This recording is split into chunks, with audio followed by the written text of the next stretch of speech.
আমি অয়ন প্রথমেই চলে যাব। গতকাল ইডি দেশ জুড়ে তল্লাশি করেছিল বেসরকারি মেডিকেলে ভর্তিতে এনআরআই কোটায় দুর্নীতি নিয়ে, আর তাতে 25 জনের উপরে নাম ছিল।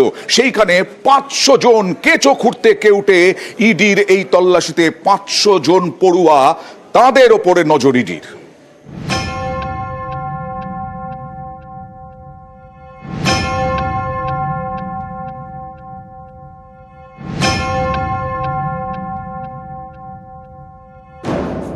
বেসরকারি মেডিকেল কলেজে ভর্তি দুর্নীতি অভিযোগ, ভুয়ো নথি ব্যবহার করে এনআরআই কোটার মাধ্যমে পড়ুয়া ভর্তি করানো হয়েছে।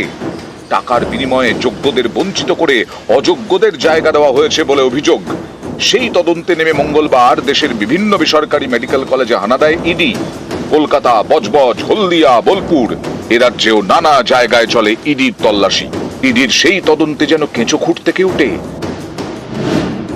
তদন্ত শুরু হয় 22 জনকে সামনে রেখে। এবার ইডির নজরে 500 ডাক্তারি পড়ুয়া।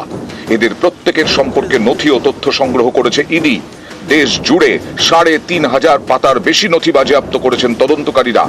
ইডির হাতে এমন কিছু নথি এসেছে যেগুলো দেখে প্রাথমিকভাবে তদন্তকারীরা মনে করছেন এনআরআই কোটায় ভর্তির ক্ষেত্রে অনেক অনিয়ম হয়েছে।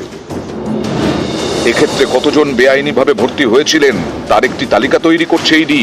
কোন পদ্ধতিতে সেই সব পড়ুয়া ভর্তি হয়েছিলেন, কাদের মাধ্যমে ভর্তি হয়েছিলেন, কত টাকার লেনদেন হয়, সব কিছুই খতিয়ে দেখবেন তদন্তকারীরা।